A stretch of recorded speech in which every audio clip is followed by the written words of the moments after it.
What's up guys, my name's Stefan GARLICKI. I'm a pro downhill mountain biker and this is the most in-depth bike setup video you will ever see. First we're going to start off with frame size. As you can see, I'm running a Scott Gambler here. I'm running a size large. Reach is 460mm. I'm 184 centimeters tall, so it's not that big for my height. I'm not the biggest fan of big bikes, so to speak. I think bigger is not always better.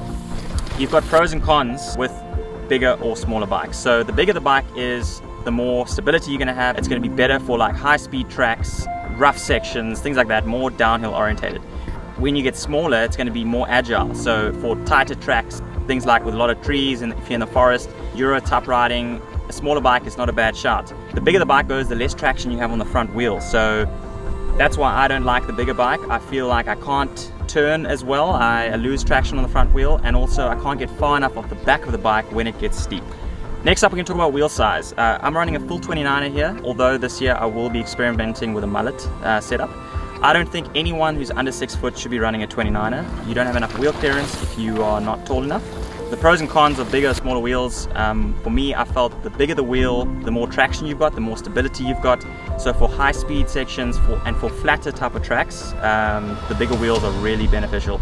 But you're sacrificing when it gets steep. You obviously can't get as far off the back of the bike, but again, it's going to be a personal preference. The bigger wheels are going to be less maneuverable. The smaller wheels are going to be more agile, so going to turn quicker, but you're going to have a bit less grip.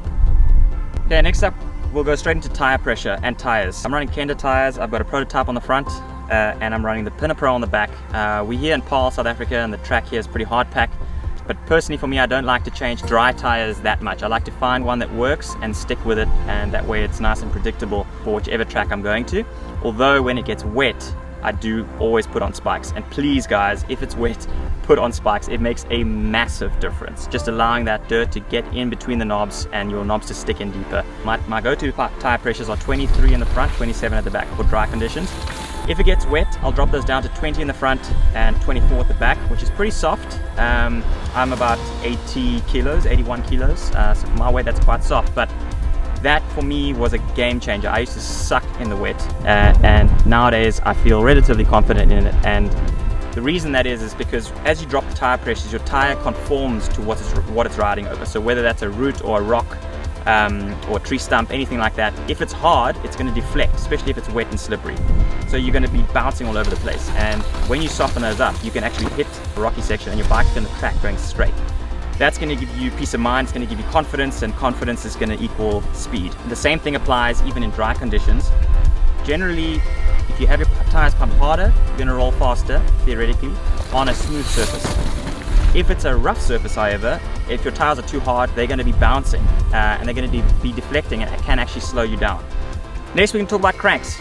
I'm running 165mm St. cranks. The benefits of a shorter crank, you're going to have better acceleration and better pedal clearance are the main two features. The longer you go, the more power you're going to have, but it's going to be a little bit slower accelerating time. And you're going to have way more pedal strike. So generally, cross-country enduro riders are going to run longer cranks, downhill are going to be shorter cranks. Next, we're going to jump into suspension. This is probably the most complicated topic. I'm running SR Suntour suspension, Rux on the front and a Voro shock on the back.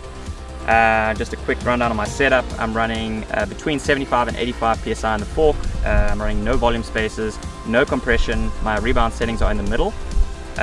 On the rear shock, I'm running a 550 weight spring, compressions in the middle, and rebounds also in the middle. Suspension is very much a personal preference, but as a general rule of thumb, we'll start off with how you should set up your fork. First, start off with air pressure. That's the basic thing. I don't really worry about sag too much. I worry about how it feels, particularly with the fork. Go on the factory settings to start with, and that gives you a baseline.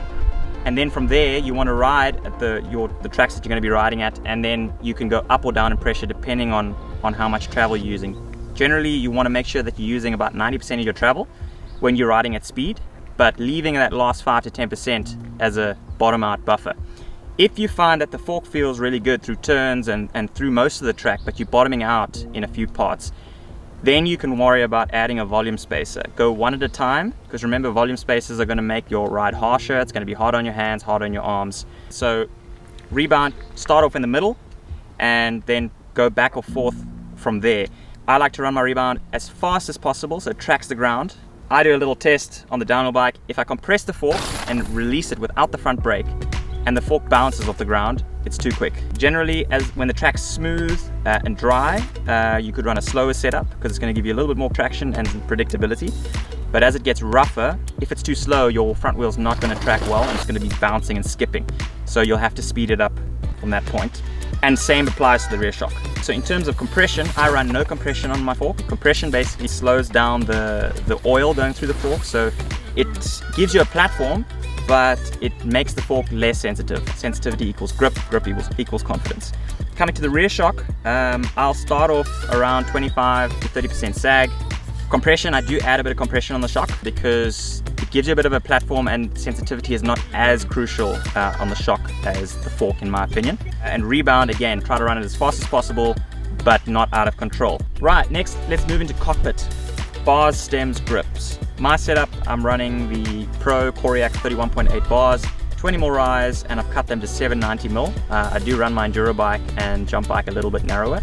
I'm running a 50 mil stem, and I'm running 32 mil grips. I like the thick grip. It makes it a little bit easier on my hands, and also I run quite a hard rubber compound. Find it enables me not to squeeze the grips as hard. The softer the grip, it feels like I've got to squeeze harder and gives me more arm pump. So on the bar side, this is something I play with a lot in terms of bar height, because the higher your bar, the more confidence it's going to give you on steeper parts of the track and also at speed. But when you're going to sacrifice that front end traction. So when the tracks are flatter, so generally here in South Africa I run quite a low front end because you've got tighter turns, the speeds are slower, and the tracks are flatter. And as the tracks get steeper, like in Europe, and faster, I'll raise that front end up by anything from 20 to 30 mils, so quite a lot, and it makes a huge difference on how you feel. When you're getting bold turns, when you're going through fast, rough sections, and when you're in the steeps, bar height plays a huge role. Bar width is very much also a personal preference thing. Generally, the faster you go, the wider you want your bars. Wider bars are going to provide you more stability at speed, but you're going to lose a bit of that quickness and agility when you're on the track. In terms of stem, I'm running a 50 mil stem. It's pretty standard for downhill. In downhill these days, people run between 30 and 60 mil, I would say, as the average. And something to consider with stems, the longer your stem, the more traction you're going to have on the front wheel. Shorter, less traction you're going to have. But the shorter it is, the quicker you're going to turn. If your stem's longer, you are going to have more traction, but as the track gets steeper, you're going to feel like you want to go over the front too much. Moving on to pedals. I'm running the Crank Brothers mallets, my favorite pedals, clip pedals. I think everyone should start on flats.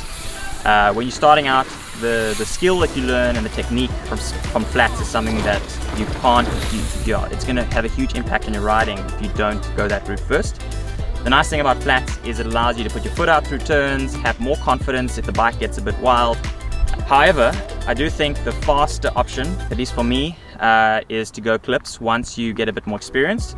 The nice thing about clips is it offers you the opportunity to lighten up the bike. So when you're going through rough sections, you don't have to smash into everything. You can actually unweight the bike and it can almost skip across the top of the bumps.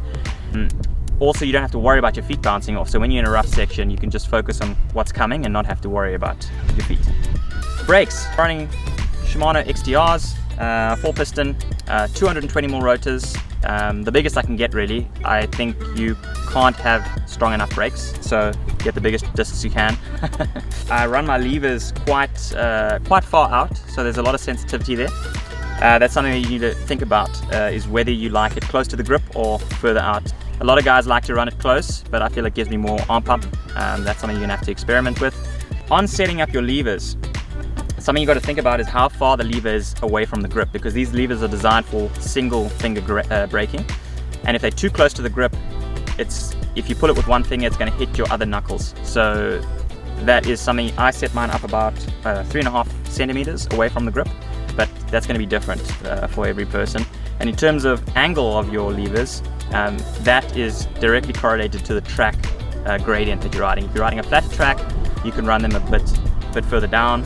And if you're running a steeper track, you want to tilt them more up because you're obviously going to be further off the back of the bike. So the last bonus tip, as you'll see on my bike here, I've got some duct tape on the bottom of the down tube. It's actually some lead weights taped to the bottom of the bike. I won't tell you how much, but it's considerable.